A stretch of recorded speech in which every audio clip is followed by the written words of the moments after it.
Audiência amiga do Pensar Piauí, muito bom dia. Começando agora o Pensar Segurança. Vamos discutir as questões de segurança pública no Piauí, em Teresina, no Brasil.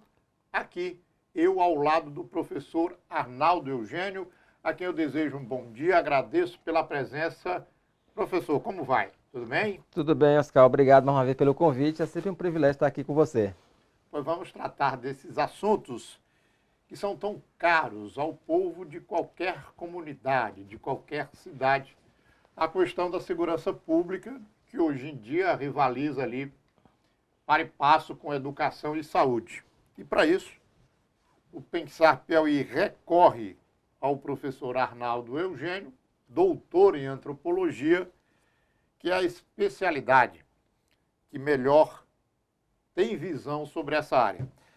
A gente tem aqui alguns assuntos, professor, mas eu vou começar com um que mexeu muito com a cidade de Teresina, um acidente automobilístico no final da semana passada, um acidente de trânsito que trouxe morte de pessoas. E que, depois do acontecido, na segunda-feira, a polícia prendeu o causador do acidente. Nós divulgamos isso na segunda-feira, 4 de agosto, Pensar Piauí, e na ocasião a gente dizia: preso motorista envolvido em acidente que deixou 3 mortos aqui na cidade de Teresina. A Secretaria de Segurança Pública do Piauí prendeu na tarde da segunda-feira Raimundo Nonato da Conceição Moraes, suspeito de provocar o acidente que resultou na morte de 3 pessoas e deixou outras 3 feridas. A colisão envolvendo 4 veículos aconteceu na sexta-feira, na noite da sexta-feira, dia 1º, no cruzamento das avenidas Gil Martins e Barão de Castelo Branco, no bairro Três Andares, na zona sul de Teresina. A prisão de Raimundo Nonato da Conceição Moraes aconteceu na cidade de Caxias, no estado do Maranhão. Câmeras de segurança instaladas em postos de gasolina e residências daquela região registraram o acontecimento, professor. E eu queria lhe perguntar, num acidente de trânsito, um típico desrespeito às leis de trânsito, pela embriaguez, pela alta velocidade em vias urbanas, e por o não respeito da sinalização de trânsito, no caso um semáforo que estava fechado para o carro que provocou o acidente. Mexeu com a cidade, as imagens são muito claras, os vídeos nesses tempos de redes sociais correram ligeiro, a cidade de Teresina ficou em trauma. Trânsito e segurança, uma questão difícil de se lidar com isso, professor. Como é que o senhor viu esse episódio e como é que a gente poderia ter dias melhores com um trânsito mais humano, mais educado, mais civilizado? Essa questão da violência no trânsito, ela é um tema muito recorrente na nossa sociedade, principalmente quando ela está associada a álcool na direção. O que a gente percebe é o seguinte: a sociedade ela precisa entender que todos nós estamos passíveis de se envolver em um acidente. Então, todos que têm, até quem não tem e quem tem automóvel, pode se envolver num acidente. Isso pode ser de natureza culposa ou dolosa. O que acontece é que quando você concorre para isso, então assim, do seu livre-arbítrio, a própria força de segurança ela não tem controle sobre o livre-arbítrio de ninguém. Então, não é só uma questão de polícia. Então, na questão da violência no trânsito, é fundamental que haja uma conscientização não, uma provocação da população de que ela é o agente principal de um acidente.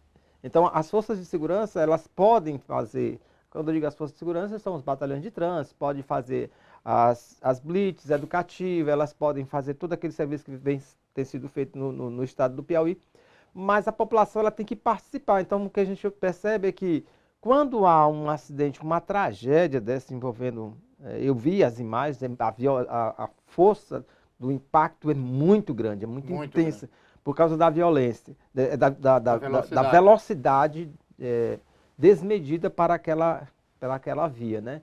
Então, quando você pega o histórico daquele acidente, você vai ver que o motorista estava anteriormente ingerindo bebida alcoólica de grande quantidade e alto poder etílico, que é uma garrafa de uísque com uma meia garrafa de cachaça. Ou seja, o efeito etílico nele deve ser altíssimo, isso aí é com certeza.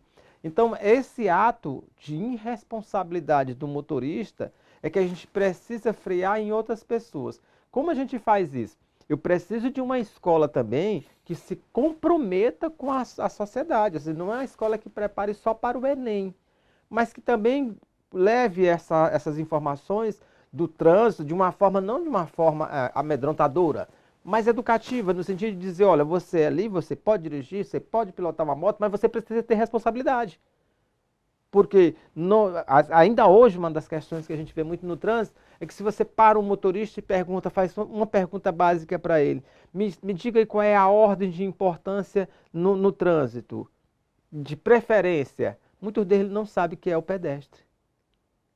Ou seja, muitos deles nem... E o motorista eu acho que de carro, ele se sente muito poderoso. E aí, pensa que ele é o principal... que é o preferencial, de proteção na linha do trânsito. Na verdade, é o pedestre. É o pedestre. Né? Então, assim, e por que também essa ideia de carro, antes era carro, agora é moto, né? Agora tem uma bisma, né? Principalmente mulheres. Essa ideia de ter um transporte privado, um transporte particular, na nossa sociedade ela soa muito com a ideia de poder, de status, de visibilidade. E isso termina expondo as pessoas que estão alheias a essa questão individual ou pessoal de alguém possuir um carro e achar que por isso é melhor ou mais importante do que outra pessoa, expõe outras pessoas que não têm, a grande massa da população, que não tem nenhuma relação direta com esse ego inflamado de algumas pessoas. Então, muitas pessoas utilizam o carro como um objeto de visibilidade social, de status, e aí termina cometendo excesso, e outras pessoas, direta e indiretamente, terminam pagando por isso, porque mesmo sabendo que ele pagou a fiança, e muita gente paga a fiança no trânsito, isso não vai tirar a dor dessas famílias, que é uma dor imensurável e inapagável. Ainda na área de trânsito, professor, um outro acidente que comoveu o país, esse no estado de São Paulo, envolveu uma trabalhadora que se deslocava para o seu trabalho numa bicicleta e um juiz aposentado. Na realidade, a ciclista morreu atropelada pelo juiz, que tinha passado uma noitada numa boate e estava dirigindo embriagado com uma mulher seminua na sua companhia. Esse acidente aconteceu em São Paulo, foi divulgado por toda a imprensa e, de novo, mostra a mistura de álcool e direção. E aí, o senhor já se expressou bastante sobre o acidente de Teresina e falou em educação no trânsito, né? Nós não chegamos no perfil do motorista que causou o acidente aqui no Piauí, mas esse caso de São Paulo, o causador do acidente, um juiz aposentado, quer dizer, é uma pessoa que tem um volume de informação educacional, um volume de informação escolar muito grande. E aí, professor? Você vê, que a gente falava agora há pouco, qualquer um de nós pode nos envolver em um acidente, ou vítima ou concorrendo para ser autor de um acidente. O que a gente percebe aqui, no caso de Teresina, eu tenho um construtor de construção civil que atropela outros, se envolve no acidente, que mata pessoas que vinham de uma igreja. Do outro lado, eu tenho um juiz aposentado, um magistrado, que atropela uma ciclista que vai para o trabalho. E ele vem da orgia. Sim. Então, veja, na nossa sociedade existe muito isso, assim, o trânsito, uma violência que exacerbada na nossa sociedade, que envolve não só todas as classes, independente de classe social que o indivíduo pertença, mas principalmente pela irresponsabilidade de muitas pessoas. Então, assim, essa questão do livre-arbítrio, a gente precisa trabalhar ele de uma forma educativa. Não, como dizia o Paulo Freire, não é conscientizar as pessoas, que ninguém conscientiza ninguém. É chamar essas pessoas à responsabilidade. Tem algumas, é porque ficaria difícil na nossa sociedade essa discussão muito profunda. Eu acho que aqui algumas profissões, tem algumas pessoas que a gente poderia estabelecer assim, a gente espera um papel social diferente. A gente quando a gente, não que não pudesse o fazer, como muitos fazem até, que um juiz pudesse fazer uso de bebida alcoólica. Tudo bem que ele faça uso de bebida alcoólica, nós não podemos aceitar que isso o leve a matar alguém. É isso que eu estou dizendo. Assim, algumas profissões, elas exigem um papel social que determinadas coisas a gente deveria evitar. Me diga uma coisa, além da educação, eu particularmente acho que a educação do trânsito ela é necessária. Ela ajudaria muito em todos os aspectos. E a educação, desde a infância sim. Até quando você estiver de cursando infinito. faculdade, Sim. alguma coisa sobre trânsito, você deveria estar ali. Até quando tiver juiz aposentado, até quando você se aposentar, você precisa... Agora, me parece, quero colocar aqui ao seu crivo, que há também uma certa liberalidade na legislação. Uma legislação mais punitiva, professor, não corrigiria um bocado dessas situações?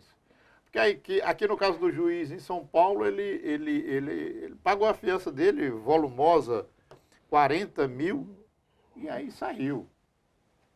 Né? Vai responder em liberdade. Está respondendo a um processo, mas em liberdade. Em liberdade. Porque tem essa possibilidade da fiança. E além disso... Mas é um fato o seguinte, ele provocou a morte da mulher, da trabalhadora, ele provocou. Agora, os advogados dele vão entrar com vários recursos e tal, vão adiar julgamento e tal. E esse cidadão, que não é tão jovem assim, tem 61 anos, pode muito bem ser julgado só daqui a 10, 15 anos, quando a idade dele também já estará mais adiantada ainda. E o fato de ser magistrado ainda tem algumas atenuantes para ele. Então, assim, a lei não precisava ser mais rigorosa? Sim, a legislação, o princípio da legislação para quê? Para que as pessoas possam ser coagidas a ter determinado comportamento. Porque a sociedade ela vai construindo comportamentos e ela mesma ela começa a elencar aquilo que incomoda. E aí ela precisa de uma regulamentação e é onde vem a lei. Então a própria sociedade ela exige isso. Então, à medida que a violência no trânsito começa a matar mais e fica mais visível, a própria população vai começar a pressionar o parlamento a fazer com que a legislação seja recrudescida. Ou seja, comece a mudar alguns aspectos legais para que possa inibir o indivíduo a cometer determinados atos. Mas, assim, é o que você disse, não basta só uma educação. A educação não vai salvar o mundo sozinha, porque o mundo não vive só da dimensão da educação. Eu preciso de uma fiscalização eficiente, consistente e contínua. Eu preciso de uma legislação que ela não crie atenuantes para determinadas pessoas por meritocracia de cargo. Que seja uma lei que sirva para todos. Ou seja, se envolver em um acidente, estar embriagado, a regra diz que é essa, independente de quem seja. Porque esse é um problema que existe no Brasil. Então, esse indivíduo, se nós acompanharmos a gravidade, se é que dá para medir a gravidade aqui, dá pela quantidade de vítimas. Em Teresina, foram 3. 3 mortes. No ciclista foi 1. Lá foi um magistrado, em Teresina foi um construtor da construção civil. Vamos ver o resultado disso no tribunal, no judiciário? É isso que vai mostrar para a sociedade dizer, vale a pena. Compensa eu ser advogado, compensa eu ser juiz, compensa eu ser um magistrado, compensa eu ser um empresário e eu atropelar no trânsito porque eu vou ter atenuante. E o que a gente precisa entender é exatamente isso. Precisamos de uma legislação, como você diz, uma legislação que não cria excludentes por meritocracia, de classe. Porque senão nós vamos ter sempre Os pobres sempre não pagavam, essa ciclista ia para o trabalho. Ia para o trabalho. Ora, eu preciso de uma legislação que me diga, pois tudo bem, pois já o senhor que é magistrado, que está numa posição social, que tem muito, pressupõe que tem muito mais informação do que ela, acumulada, o senhor vai agora custear toda a família. Porque você causou um mal, não só à pessoa em si, direto, que foi a morte da ciclista, mas a toda a família dela. Porque esses são os problemas que a gente precisa resolver. Porque alguém que comete um crime no trânsito, geralmente a vítima, ela é a principal afetada nesse acidente, né? A que morre. Porque geralmente o atropelador tem benesses da lei. Nós temos outros casos aqui na frente da Expoap, onde uma pessoa que vinha saindo foi atropelada. Inclusive vai até agora a julgamento. Então a sociedade, quando ela vê o resultado desse julgamento, ela vai dizer, então se eu for de determinadas classes, eu não terei problemas com um acidente no trânsito, mesmo com álcool em direção. Então é muito complicado na nossa sociedade, porque não basta se a polícia, através do batalhão de trânsito, faz uma fiscalização rigorosa, dizem que o governador ou o prefeito está agora taxando os pobres. Agora quer prender todo mundo, mas é para o bem da sociedade. Se não faz fiscalização, diz que o Estado, o governador, o prefeito não faz fiscalização, deixa tudo à vontade. Esse é que é o dilema da nossa sociedade. Ela clama por segurança pública, mas ela não contribui. Aí é um dilema, e tem outro que eu vou me permitir aqui trazer em pauta, não estava na pauta que eu passei para o senhor dos problemas que a gente ia discutir, mas sei da sua capacidade. É a questão da mulher na sociedade brasileira e dos crimes contra essa mulher. O Pensar Piauí divulgou hoje, agora pouco antes aqui do Pensar Segurança, mais uma notícia de agressão do companheiro ou de ex-companheiro com relação a uma mulher. A manchete diz, outro macho entre aspas, agride a ex a socos. Desta vez o episódio aconteceu em Minas Gerais. Desta vez porque, muito recentemente, o Brasil também foi sacudido por aquela notícia do ex-atleta ou atleta da seleção brasileira, acho que de basquete. Que agrediu a sua ex-companheira com 61 socos. Então, hoje, o Pensar Piauí divulga um vídeo divulgado nas redes sociais nesta segunda-feira, dia 4, mostra um fisiculturista agredindo a ex-namorada dentro do estúdio de estética onde ela trabalhava em Itajubá, Minas Gerais. O crime ocorreu em 8 de maio e foi registrado pelas câmeras de segurança. O agressor foi identificado como Rafael Pedro Silva, de 28 anos, que partiu para cima da vítima, dando mais de 20 socos e tapas na mulher, além de enforcá-la. Eu não queria nem discutir o papel do Estado aí, professor. Eu queria discutir mais a questão da macheza mesmo, a questão do gênero. Por que que o homem se acha proprietário da mulher? E por que que a gente tem tanta notícia de feminicídio no Brasil de hoje? Pegar pelo final, tanta notícia que veio a público. Isso pode ter dados ainda subnotificados em relação a essa violência, porque muitas mulheres ainda continuam sob o cárcere de homens e provavelmente não possam ter denunciado. Isso é uma construção histórica, sócio-histórica, que só vai ser desconstruída pela sociedade através da educação e da cultura. Não vai ser através da polícia em si, porque geralmente ela resiste a esses casos e depois passa a judicializar. Porque o que ocorre, aquilo que me chama mais atenção na nossa sociedade, é a permissividade da nossa sociedade. E é uma sociedade, assim, um tanto quanto, eu diria assim, a nossa sociedade ela tem umas particularidades, como dizia uma figura no passado, o Brasil não é para amadores. Para amadores. Por quê? Eu tenho uma sociedade onde a maioria dos votantes são mulheres, mas a maioria dos eleitos são homens. Não é que deveria mulher votar em mulher, não é essa questão que eu estou querendo colocar, eu estou dizendo isso. Eu tenho a maioria. Então, assim, eu tenho uma sociedade onde a maioria das mulheres é que estão na base de formação dos filhos na área doméstica. Então, você viu o caso, não só desses aí, mas você viu o caso recente também de um filho que matou a mãe. Sim. porque ela se recusou a dar o dinheiro para ele usar drogas. Então, assim, chegamos ao ponto em que, numa sociedade que a gente precisa repensar os papéis sociais, precisa repensar os comportamentos e entender isso. Senão essa sociedade ela vai entrar em uma autofagia, porque os filhos matam os pais, pais matam filhos, filho mata mãe, mãe mata filho. Já teve um caso agora de uma mãe que matou os 5 filhos em sequência. E foi embora para Portugal, foi presa agora. Então veja, essa violência do homem contra a mulher na nossa sociedade, ela está ligada diretamente a uma permissividade da sociedade.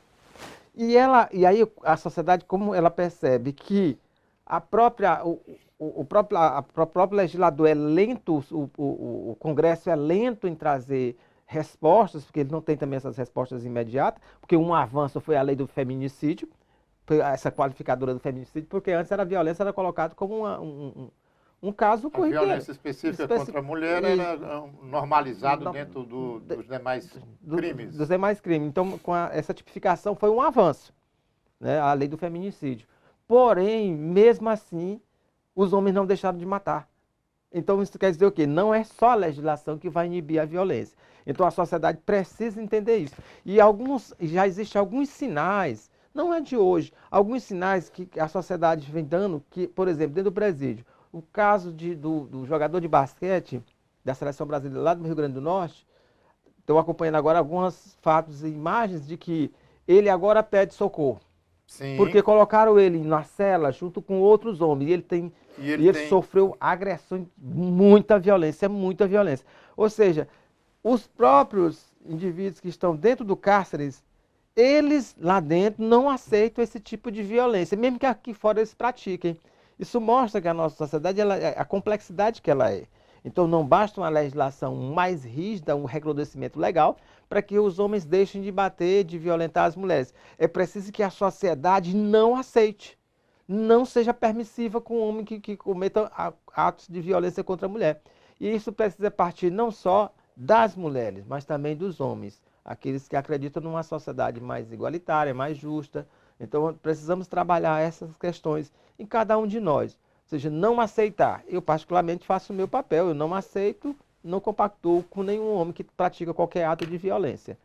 Até porque eu tenho mães e irmãs, né? E entendo isso. O senhor se referiu aí ao ex-jogador, e o Pensar Piauí noticiou hoje. Ex-jogador é agredido na prisão após dar 61 socos na mulher. Circula nas redes sociais uma imagem que mostra lesões nas costas, na nuca e na cabeça do ex-jogador de basquete Igor Eduardo Cabral, que tem 29 anos. Ele está preso por agredir violentamente a ex-namorada durante 36 segundos dentro de um elevador de um condomínio localizado em Ponta Negra, no bairro Nobre de Natal. A Secretaria de Administração Penitenciária confirmou que o caso está sob investigação da Polícia Civil e da Corregedoria do Sistema Prisional. Indiciado por tentativa de feminicídio, Igor agora alega, por meio de sua defesa, que foi agredido após ser transferido para a cadeia pública do Rio Grande do Norte. Segundo ele, agentes penitenciários o colocaram em uma cela isolada, onde teria sido deixado nu, algemado e agredido com socos, chutes, cotoveladas e spray de pimenta. As imagens mostram que os ferimentos estão sendo analisados para verificar a veracidade das denúncias. Aqui, na realidade, ele acusa os agentes... O sistema prisional. O sistema prisional. Ele não alega que foi agredido por outros detentos, não. Isso. Vamos ver o desenrolar aí. Professor. Só para só para encerrar aqui, assim, ó. Quando eu digo que a sociedade ela é permissiva é porque ela aceita, mas também eu não posso aceitar que ela use do linchamento ou do justiçamento para fazer uma correção, porque ela vai trocar um crime por outro. Não, é isso que eu estou dizendo, é não aceitar. Barbárie não. Barbárie não, é não aceitar. Ou seja, onde existiu um homem que cometeu um ato violento contra uma mulher, ele está descartado de qualquer tipo de relacionamento. Ou seja, é levar ele para o ostracismo. Então a minha ideia é essa, ser mais radical, que é violenta também, que é colocar todo homem que é violento, de violência contra a mulher, no caso específico, porque tem outras formas de violência contra a criança também é muito grande no Brasil, né? É colocar eles na situação de ostracismo. Bom, Vamos caminhar aqui para o final do Pensar Segurança e eu vou juntar dois temas aqui para análise do professor Arnaldo Eugênio. No final do mês de julho, houve uma divulgação sobre a questão da violência urbana e dados que nos deixaram surpresos, a mim particularmente, porque foi divulgado o índice das cidades mais violentas do Brasil e nela não estava nem Rio de Janeiro nem São Paulo. Estavam cidades do Nordeste brasileiro. O nosso atenuante aqui no Piauí é que o Piauí vai muito bem, obrigado, nesse quesito da violência urbana. Piauí, referência nacional em segurança pública, se destaca na redução da criminalidade, diz a notícia do dia 25 de julho, para análise do professor Arnaldo Eugênio. O estado do Piauí vem se consolidando como um dos destaques nacionais no combate à criminalidade, apresentando avanços expressivos em indicadores estratégicos e reforçando o investimento no setor. É o que revela a edição de 2005 do Anuário Brasileiro de Segurança Pública, divulgado no dia 24 de julho, que reúne os principais dados das políticas de segurança pública em todo o país. Entre os dados mais relevantes, melhor dizendo, está a redução de mortes violentas intencionais, que totalizaram 737 casos no Piauí em 2024. A taxa foi de 20,3 por 100 mil habitantes, abaixo da média da região Nordeste, que é de 33,8, e inferior às registradas em capitais como Fortaleza e Salvador. O recuo em relação a 2023 foi de 7,3%, superando a média nacional de queda, que foi de 5,4%. No caso de homicídios dolosos, o Estado também apresentou retração. Em 2024 foram 626 vítimas, o que representa uma taxa de 18,5 por 100 mil habitantes. Desempenho que coloca o Piauí à frente de estados vizinhos como Maranhão, Paraíba e Alagoas, e uma redução de 7,9% em relação ao ano anterior. Então, no mapa que o Anuário Brasileiro de Segurança Pública divulgou, havia estados do Nordeste brasileiro, um mapa colorido, havia estados no vermelho, e o mapa do estado do Piauí branquinho, ali no meio, destacando essa presença positiva. Mas essa mesma região Nordeste, que traz as maiores cidades violentas do país, foi também razão de uma publicação no Pensar Piauí, logo em seguida, depois do dia 25, no dia 29 de julho, onde a gente abordava a questão da transformação dos destinos turísticos do Nordeste em um grande negócio do crime. A matéria, professor, dizia mais ou menos o seguinte: coqueiro, água morna, frutos do mar, venda de drogas à luz do dia, olheiros monitorando as esquinas, assassinatos violentos e uma vida local dominada pelo poder paralelo de facções criminosas. Essa descrição hoje serve para os 3 principais e mais bonitos destinos turísticos de praia do Nordeste brasileiro: Porto de Galinhas, em Pernambuco, Pipa, no Rio Grande do Norte, e Jericoacoara, no Ceará.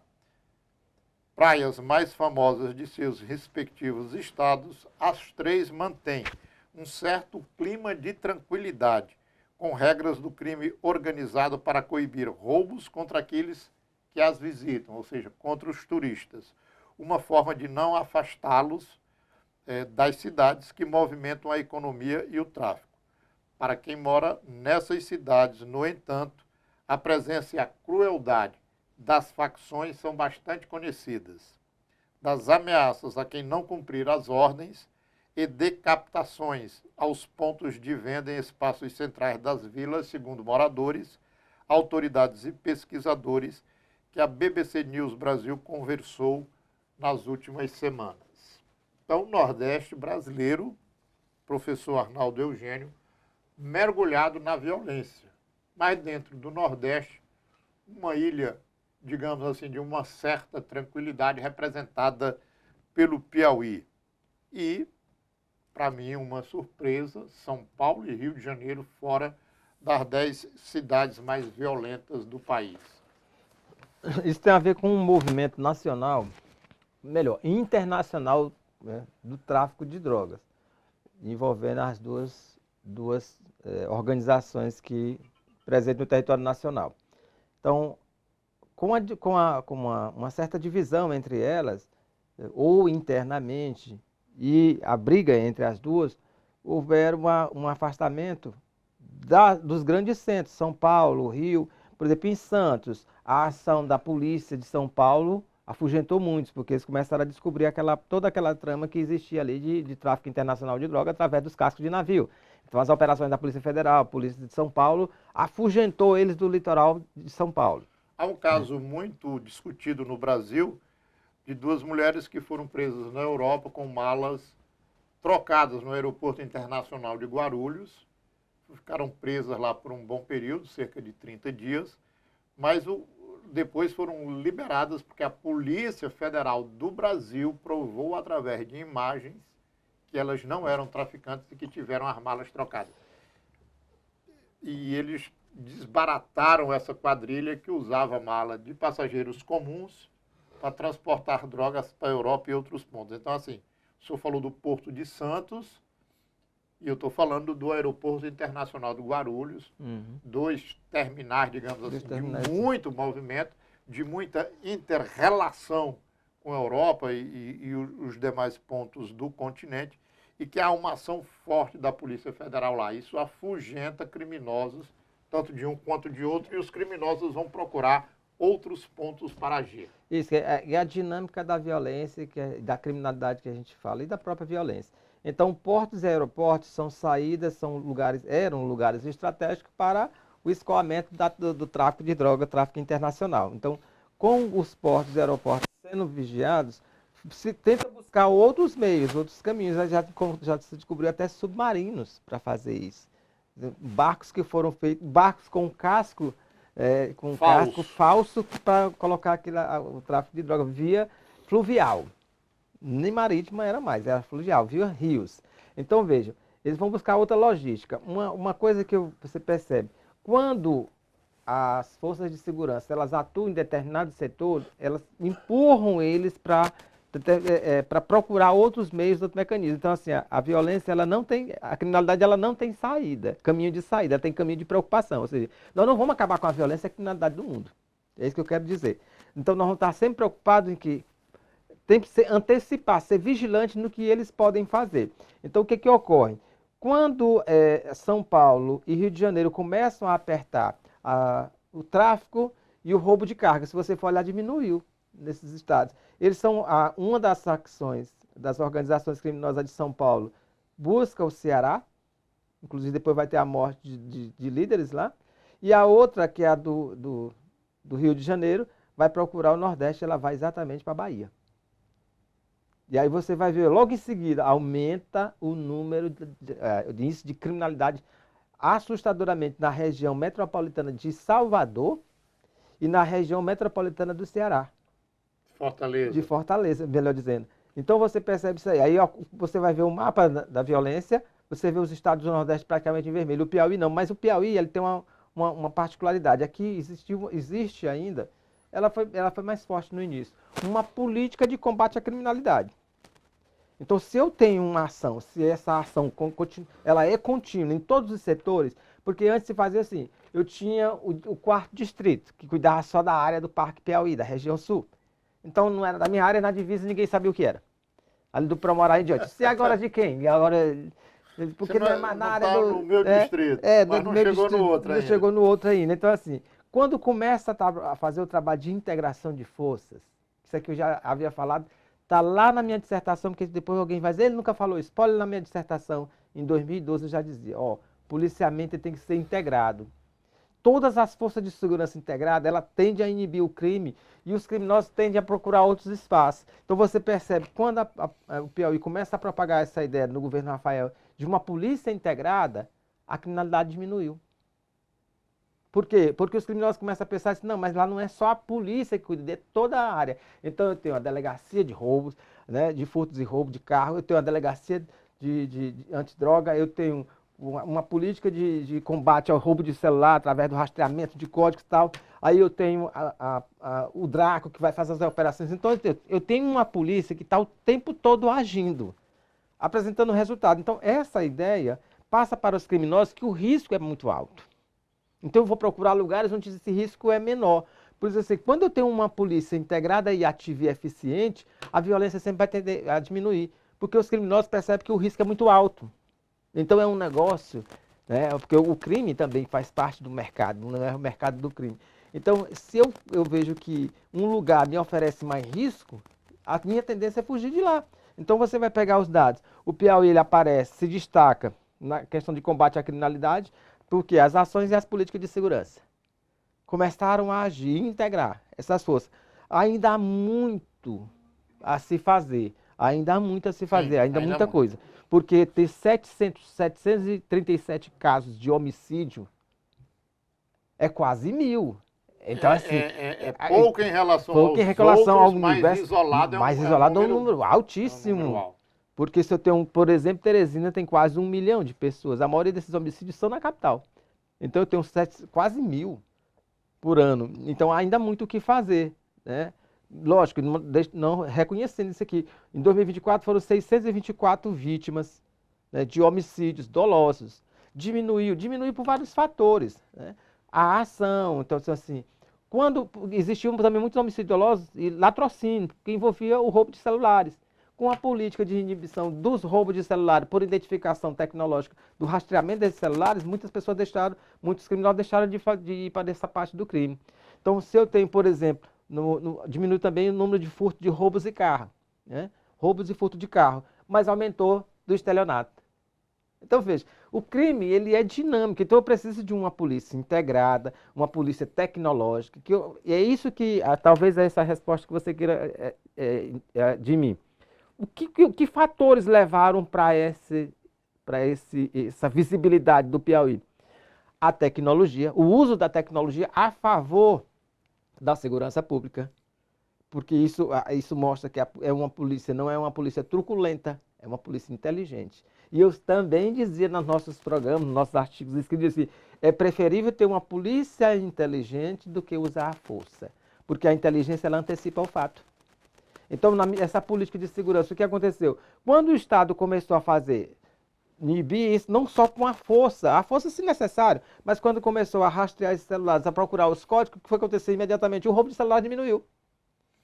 Diminuiu tanto, diminuiu aqui, foi tanto Que uma política eficiente do Estado que foi exportada que e foi exportada hoje quase todos os estados quase todos os brasileiros já estados. copiam Exato. esse modelo Made in Piauí. Isso. Aí, assim, por isso que eu digo, a inteligência, as instituições que produzem conhecimento, elas devem participar da segurança pública, como a Universidade Federal, Estadual, Eu preciso o fazer IFE, justiça né? aqui, professor.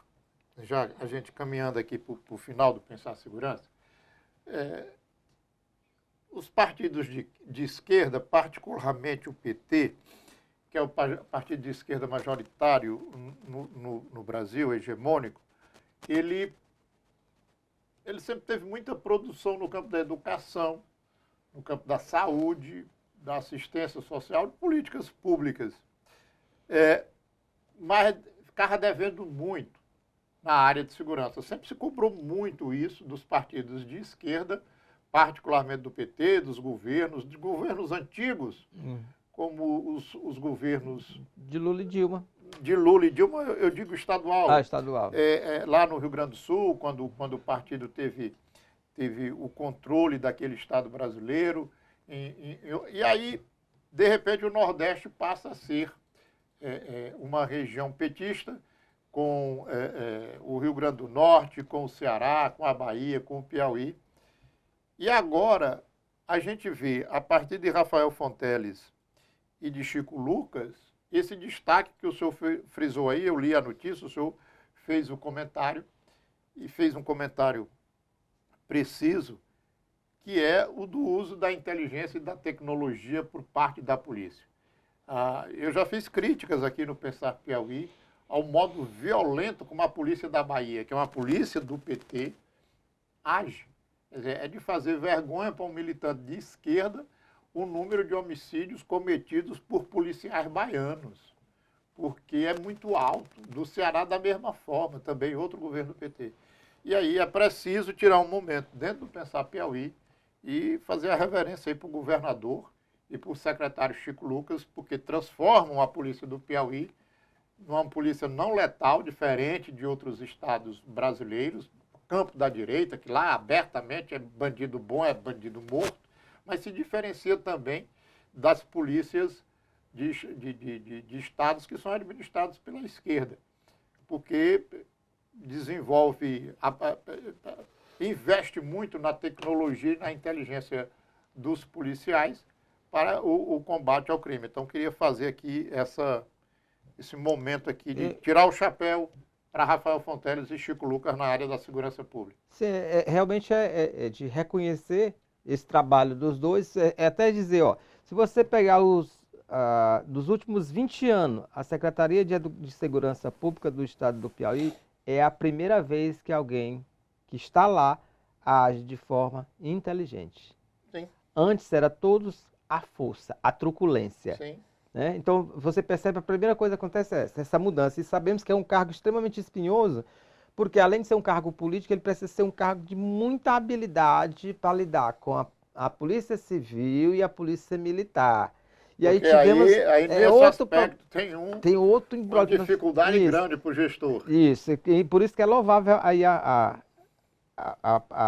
o trabalho do secretário Chico Lucas e do governador, por ser alguém que já vem dessa geração também, da geração tecnológica, das redes sociais, percebendo que a tecnologia ela tem que ser usada a favor. Então, se você for olhar também, diminui o índice de letalidade policial. Sim.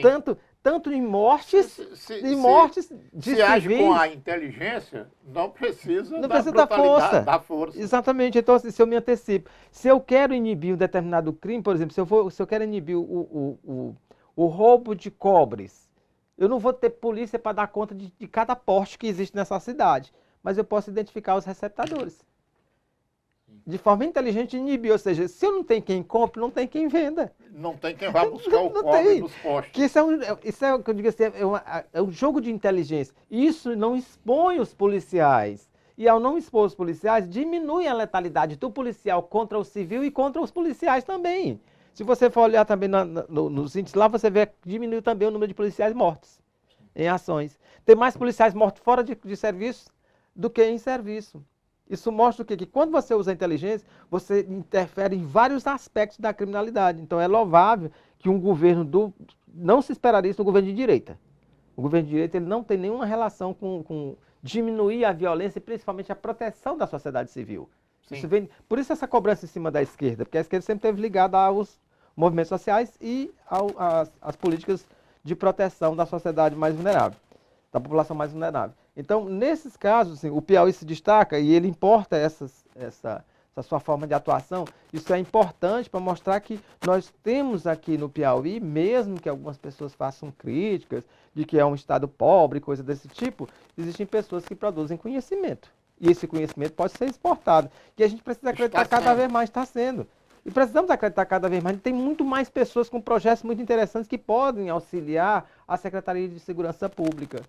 Porque antes tinha muito personalismo do secretário. Em gestões passadas era muita a figura do secretário como um xerife, um herói que iria salvar o salvador da pátria. E não é isso. Ninguém tem esse poder de salvar ninguém da violência. Mas de forma organizada, de forma inteligente, é possível prevenir a criminalidade. É possível ter uma sociedade mais segura, como o Piauí está mostrando aqui em números.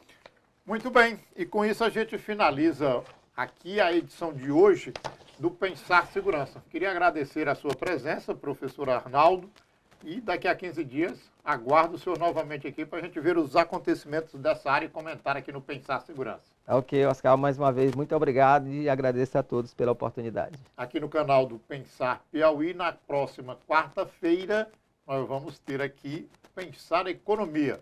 Daqui a 15 dias estaremos de volta com Pensar Segurança. A todos, muito bom dia e até lá!